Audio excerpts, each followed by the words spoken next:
아멘. 할렐루야. 오늘 함께 읽으실 말씀은 갈라디아서 3장 10절부터 18절까지 말씀입니다. 갈라디아서 3장 10절부터 18절까지 말씀을 다 같이 합독하도록 하겠습니다.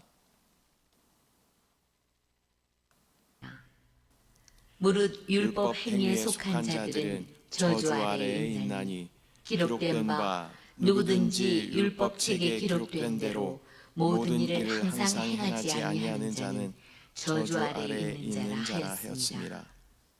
또 하나님 앞에서 아무도 율법으로 말미암아 의롭게 되지 못할 것이 분명하니 이는 의인은 믿음으로 살리라 하였습니다. 율법은 믿음에서 난 것이 아니니 율법을 행하는 자는 그 가운데서 살리라 하였느니라. 그리스도께서 우리를 위하여 저주를 받은 바 되사 율법의 저주에서 우리를 속량하셨으니 기록된 바 나무에 달린 자마다 저주 아래 있는 자라 하였습니다. 이는 그리스도 예수 안에서 아브라함의 복이 이방인에게 미치게 하고 또 우리로 하여금 믿음으로 말미암아 성령의 약속을 받게 하려 함이라.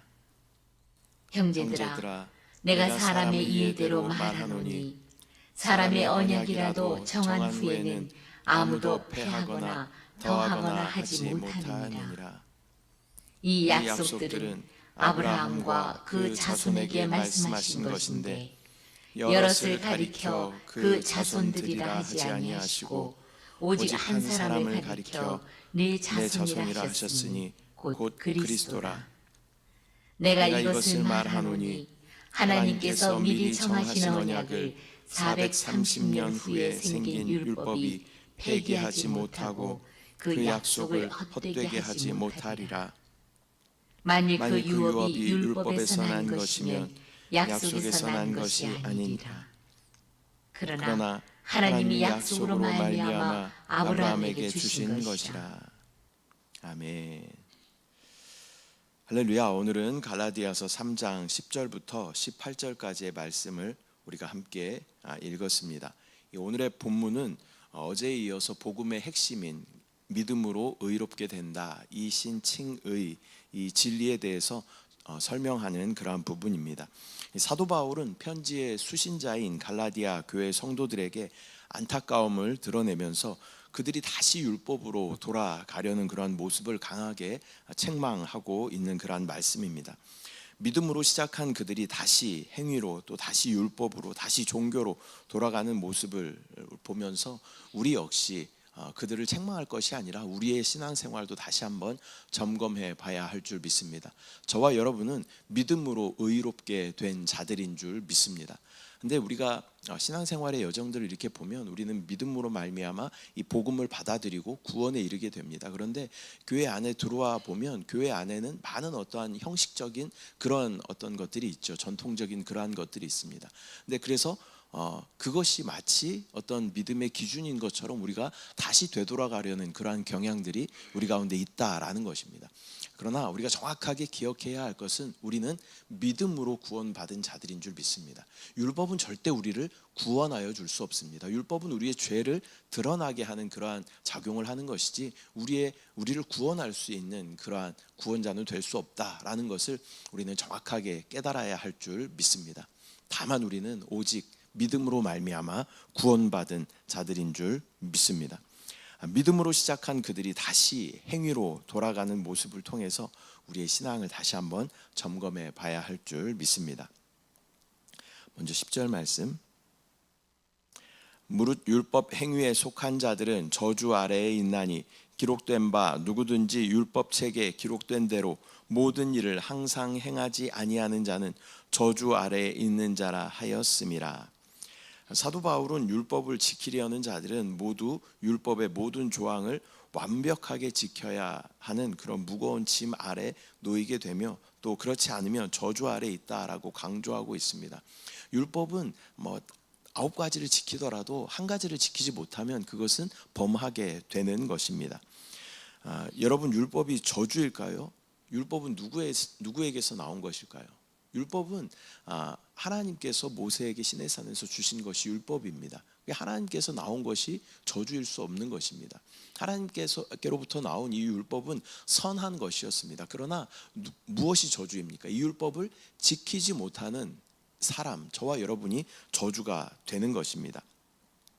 누구든지 율법책에 기록된 대로 행하지 않는 자는 저주 아래 있다라고 기록하고 있는 것입니다. 율법의 기능은 우리의 죄를 깨닫게 하는 것이 율법의 기능이다. 그러므로 율법 자체는 우리에게 절대로 축복이 될 수 없다라는 것을 우리는 반드시 기억해야 할 줄 믿습니다. 11절 또 하나님 앞에서 아무도 율법으로 말미암아 의롭게 되지 못할 것이 분명하니 이는 의인은 믿음으로 살리라 하였음이라. 사도 바울은 율법으로 의롭게 될 수 없다는 사실은 명백하다라는 것을 다시 한번 이야기하면서 오직 의인은 믿음으로 산다라는 구약의 말씀 하박국 2장 44절 보라 그의 마음은 교만하며 그 속에서 정직하지 못하나 의인은 그의 믿음으로 말미암아 살리라, 이 말씀을 인용하면서 구원의 길이 오직 믿음뿐임을 다시 한번 확증하고 있는 것입니다. 12절 율법은 믿음에서 난 것이 아니니 율법을 행하는 자는 그 가운데서 살리라 하였느니라. 율법은 행함을 강조하며 믿음이 아니라 자신이 행한 것에 의존하도록 그렇게 만드는 것입니다. 그러나 복음은 오직 하나님을 신뢰하는 믿음 위에 세워져 있음을 대비하여 보여주고 있습니다. 그러니까 율법은 자기의 의가 드러나는 거예요. 그 바리새인들의 모습을 보면 나는 뭐 11조도 하고 뭐 금식도 하고 또 뭐 말씀을 계속 뭐 읽고 기도하고 뭐 이렇게 자기의 의를 드러내는 바리새인들의 모습이 있는 것입니다. 그러나 믿음은 나는 할 수 없습니다. 그렇기 때문에 나에게 주님이 필요하십니다. 나는 주님을 전적으로 의존합니다. 그러한 의지합니다. 그러한 믿음의 표현인 줄 믿습니다.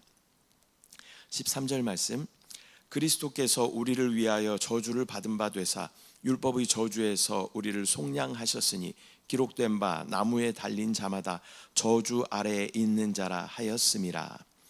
예수님은 율법의 저주를 우리 대신 짊어지셨고 또 십자가에서 죽으심으로 말미암아 우리를 율법의 저주에서 해방시켜 주신 줄 믿습니다. 이것은 복음의 핵심, 즉 대속의 구속의 진리를 아주 분명하게 드러내는 그러한 구절입니다. 율법은 우리가 죄인임을 깨닫게 하고 그래서 죄 있는 우리는 의이신 예수 그리스도가 필요합니다. 그러한 고백을 우리 입술 가운데 듣기를 원하시는 분이 바로 하나님이신 줄 믿습니다. 우리 스스로는 절대 할 수 없기 때문에 나에게는 하나님이 필요합니다. 그러한 믿음의 고백이 우리의 입술 가운데 있어야 할 줄 믿습니다.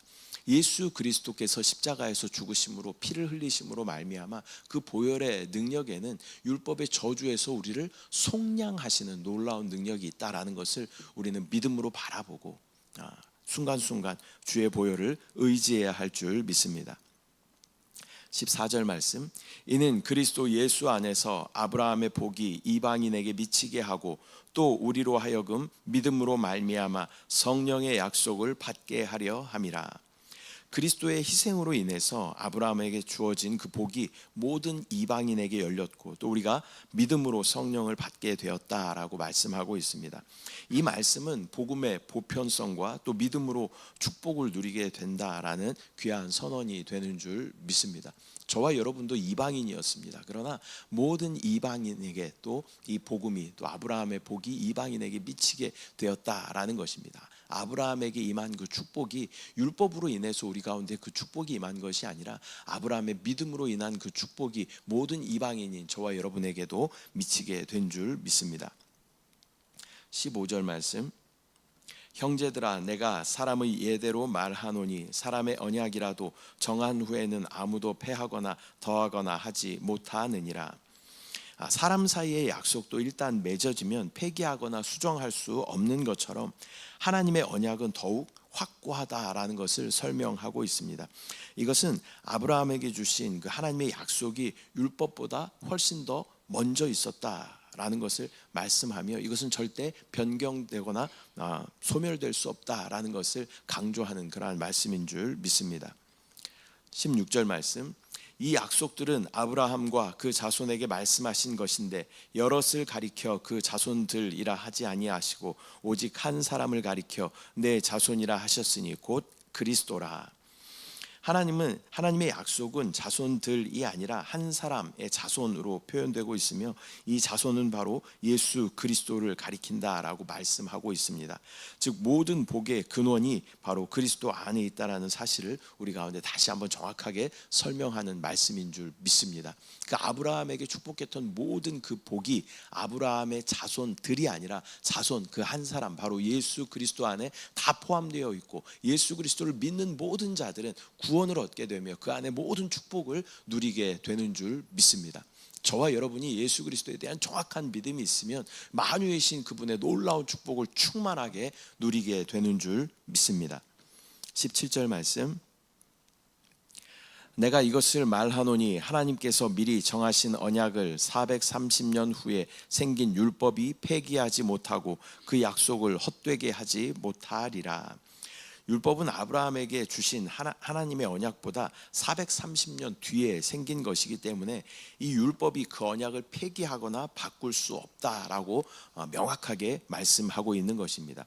이것은 율법이 은혜를 대체할 수 없다라는 명확한 증거가 되는 줄 믿습니다. 18절 말씀, 만일 그 유업이 율법에서 난 것이면 약속에서 난 것이 아니리라. 그러나 하나님이 약속으로 말미암아 아브라함에게 주신 것이라.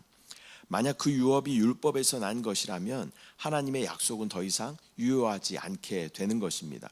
우리가 믿음의 조상이라고 부르는 아브라함에게 하나님께서는 이 믿음을, 그의 믿음을 보시고 약속을 주셨습니다. 율법을 주신 것이 아니라 약속을 주셨다라는 것입니다.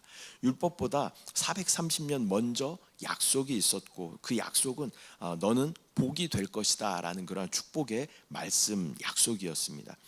하나님은 아브라함에게 약속으로 주셨기 때문에 율법은 복의 근원이 될 수 없고 오직 믿음과 은혜만이 그 유업을 이어받기에 가능하게 한다라는 것을 우리는 정확하게 바라봐야 할 줄 믿습니다. 신앙생활 안에 들어와 있는 저와 여러분은 믿음으로 구원받은 줄 믿습니다. 우리가 율법을 통해서 율법을 잘 지켰기 때문에 우리가 구원받은 것이 절대 아니에요. 우리 인간으로서는 절대 율법을 지킬 수 있는 그러한 존재가 아닌 것입니다. 다만 율법의 기능은 무엇이냐면 우리의 연약함을 보게 만들고 우리가 죄인이다라는 것을 깨닫게 만들고 그로 인해서 우리는 다시 하나님께로 돌아가야 한다. 또 우리의 죄를 속량해 주실 수 있는 예수 그리스도만을 의지해야 한다. 이것을 보게 하기 위한 것이 바로 율법의 기능인 줄 믿습니다. 율법을 통하여 율법은 이게 비추는 기능이 있는 것이죠. 그래서 우리의 더러운 것과 우리의 죄성됨을 보게 하시고 다시 그리스도께로 돌아가게 하는 것이 하나님의 목적인 줄 믿습니다.